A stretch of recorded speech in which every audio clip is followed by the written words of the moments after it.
Sa hapong ito, nag-aabono pa rin tayo, buddy. Sapagkat nga hindi natapos kahapon, ano. Kasi tatlo lang kami. Anak ko, tsaka yung asawa ko. Sa ganyo kalapad, ano, tatlo lang kami nag-aabono. Tatlo lang din kami nagdidilig, lahat kami nag-alaga, no. Tapos yun nga, bawat hapon lang yung pag-abono namin.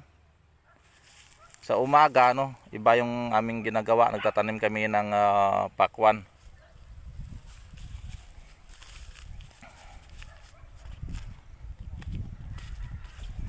Yung banda dito, buddy, ano, medyo iba ang ano ng lupa eh. Medyo mahina yung ano, yung kalabasa natin dito. Hindi siya masyadong ano, no, kagandahan tulad noon sa may ano, sa binitang kalsada. Dito, buddy, medyo mahina.